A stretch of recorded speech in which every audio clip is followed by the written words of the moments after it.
राधे राधे।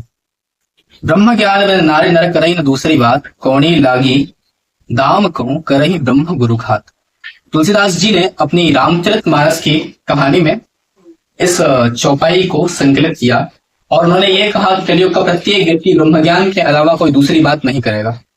और वास्तविक में ब्रह्म ज्ञान है क्या, इसकी जानकारी के बिना ही वे लोग ब्रह्म के ज्ञान की, वेद की चर्चा करेंगे और एक कौड़ी यानी कि बहुत थोड़े पैसे के लिए ब्रह्म यानी कि आचार्यों का, पंडितों का या धर्म के आचरण करने वालों का, और गुरु यानी कि अपने गुरुओं का, अपने आचार्यों का घात यानी कि बर्तक करेंगे।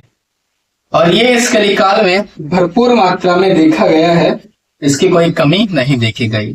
अगर आप देखेंगे तो वर्तमान में वजूद में रहने वाले हजारों आश्रमों में ऐसा हुआ है कि चेलों ने ये न कि प्रकारेण उनकी गद्दियों को हासिल कर लिया है। और ब्रह्म यानी कि ब्राह्मणों का, आचार्यों का जितना शोषण आज के युग में हो रहा है, मेरा ब्राह्मण से तात्पर्य मात्र केवल ब्राह्मण जाति मात्र से नहीं है, वे ब्राह्मण जो ब्राह्मण वर्ण के होकर के फिर यज्ञोपवीत, संध्या इत्यादि पूरा क्रम करते हैं, कर्मकांड करते हैं, पौरोहित्य करते हैं, उनसे भी है। तो आजकल प्रत्येक व्यक्ति जिस ब्रह्म ज्ञान की बात कर रहा है, उस ब्रह्म ज्ञान के आड़ में होता क्या है कि कौड़ी लागी दाम कहूं, छोटे से धन के लिए ब्राह्मण का और गुरु का जो है द्रोह कर रहे हैं, बदतक कर रहे हैं। अब बात यह आ रही है कि आजकल हर दूसरे दिन सोशल मीडिया पर कोई नया व्यक्ति ब्रह्म ज्ञान, उपनिषद ज्ञान, वेद ज्ञान को लेकर के आपके समक्ष, आपके सामने प्रस्तुत हो जाता है। और पुराने लोग जो विश्वसनीय है, परंपरा प्राप्त है, उनकी तो कोई समस्या नहीं, कोई बात नहीं। लेकिन जो लोग नए हैं, युवान हैं, अबोध हैं, कम जानकारी वाले हैं, वो उन अपरंपरा प्राप्त व्यक्तियों की बातों में, झांसे में आकर के, क्योंकि कलयुग है, मोह है, माया है, फंसना तो है ही, लेकिन अपरंपरा प्राप्त व्यक्ति की बातों में आकर के अपने सर्वस्व का नुकसान कर देते हैं। वेद जो है वह भारतीय ज्ञान की सबसे श्रेष्ठ परंपरा है, किंतु वेद वही प्रामाणिक है, वेद की संहिता या वेद का वही अर्थ प्रामाणिक है जो कि परंपरा प्राप्त हो। अब वर्तमान में वेद वेद वेद वेद वेद चिल्लाने वाले जितने भी लोग हैं, उनमें से 95% लोग ऐसे हैं जिनको किसी के परंपरा से कुछ भी प्राप्त नहीं है। ना तो उनके कोई गुरु है, ना उनके कोई आचार्य है, ना उनकी कोई मान है, ना उनकी कोई मर्यादा है। अपरंपरा प्राप्त व्यक्ति वेद का भाष्य लोगों के सामने कर रहे हैं, जिसका वेद से वास्तविक अर्थ में कोई लेना देना नहीं है। मैंने सुना है महाजनों से, उन्होंने कहा है हमेशा कि परोक्षवादो वेदोयम, जो वेद है वह हमेशा परोक्षवाद करता है। परोक्षवाद क्या है? जैसे कि अगर सूर्यास्त हो गया है, इस वाक्य को कहना हो तो वेद भगवान ऐसे प्रकट करेंगे कि दिवानाथो विगतो वर्तते, इस तरीके से। और पुराण जो है वो सीधी सीधी बात करते हैं। तो वर्तमान में है क्या, वेदों का जो तत्व है वो जाने बिना लोग पुराणों की निंदा करते हैं और पुराणों को और मनुस्मृति इत्यादि स्मृति ग्रंथों को दूसरे दर्जे की, तीसरे दर्जे की किताबें बताते हैं, क्योंकि उन्हें वास्तविकता का बोध नहीं है।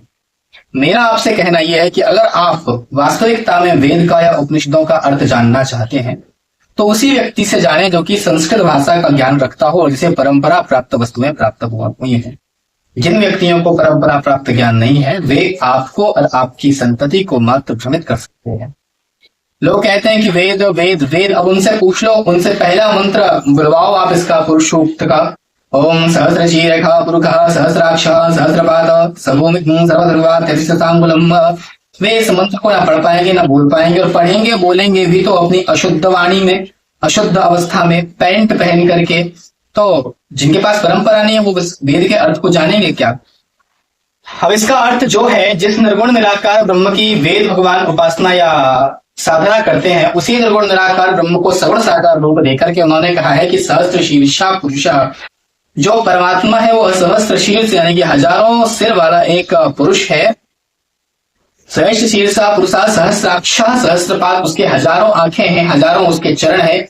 सब भूमि में वही भूमि है, वही नक्षत्र इत्यादि सारी वस्तुएं हैं। और प्रतिष्ठित दशांगुलम्मा, प्रत्येक व्यक्ति के नाभि हृदय से 10 अंगुल पर्यंत यहाँ पर परमात्मा विद्यमान है। यह वेद और वेद का भाष्य है। मेरी जानकारी फिर भी कम है। अगर कोई और अधिक मजबूत परंपरा प्राप्त व्यक्ति हो तो वो इसका और सटीक अर्थ बताएगा, सटीक अर्थ समझेगा, लेकिन वही बता सकता है जो परंपरा प्राप्त हो। आजकल मैंने देखा है कि लोग वेद की निंदा करके, उपनिषदों का नाम लेकर के मोटा पैसा जनता से कमा रहे हैं, क्योंकि उनके नवयुवक भ्रमित हैं। कोई भी साधन उनके पास में नहीं है और साधन संपन्न व्यक्तियों को भ्रमित करना बड़ा आसान है। तो पैंट शर्ट पहन करके, टावल जीन्स पहन करके लोग जो है वर्तमान में उपनिषदों की ज्ञान गंगा को झूठे रूप में प्रवाहित करके, उनसे पूछो कौन सा उपनिषद पढ़ा है, तो उनने कोई उपनिषद नहीं पढ़ा, क्योंकि उन्हें पता ही नहीं है।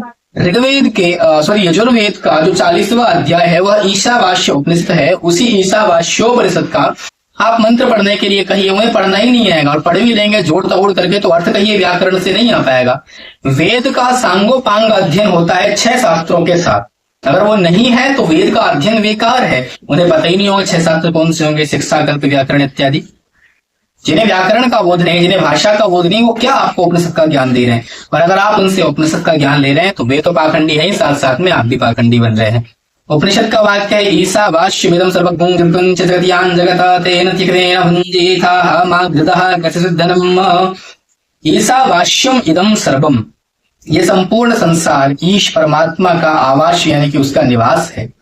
यत्किंचित, जो कुछ भी हम जगत्याम धरती पर जगत देख रहे हैं, तेन त्यक्तेन भुञ्जीथा, इसलिए इसको त्याग पूर्वक, त्यक्त पूर्वक भुञ्जीथा, भोग करना चाहिए, किंतु मा घृतः, इसमें फंसना नहीं चाहिए। कस्यचित् धनम, यह धन पर किसी व्यक्ति विशेष का अधिकार नहीं। तो इस प्रकार से वेद भगवान ने विद्या अविद्या की भी बात कही, विधि नियमों की बात कही। तो ये जो वर्तमान में पैंट शर्ट पहनने वाले पैंट शर्ट आचार्य हैं, मेरा आपसे निवेदन है कि उन्हें आचार्य न माने, उन्हें कोई सिद्ध पुरुष न माने।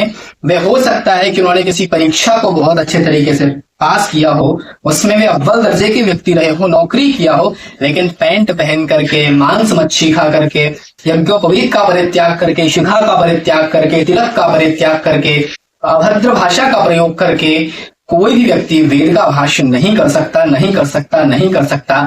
जिस व्यक्ति के जीवन में संध्योपासना हो, जिसने गुरु से कुछ सीखा हो, जिसने भारतीय परंपरा से सीखा हो, परंपरा प्राप्त आचार्यों का ज्ञान जिसे मिला हो, जो वेद के बाद में पुराणों का, संहिताओं का, स्मृतियों का पूरा पूरा सम्मान करता हो, जो उनकी निंदा न करता हो। क्योंकि वेद है क्या? जिस महर्षि वेद व्यास ने पुराणों को और महाभारत को लिखा, उसी महर्षि वेद व्यास ने अपने जैन, सुमंती, सुमंतु और कैल इत्यादि शिष्यों के द्वारा इन्हीं सभी ग्रंथों की रचना करवाई। तो यही मेरा आपसे निवेदन है, और यही मैं आपसे प्रार्थना करता हूं कि आप, अगर आपको वेद का, उपनिषद का ज्ञान करना है तो केवल परंपरा प्राप्त आचार्यों से प्राप्त करें, अन्यथा आपके जीवन में भ्रम का मार्ग अत्यधिक बने। राधे राधे।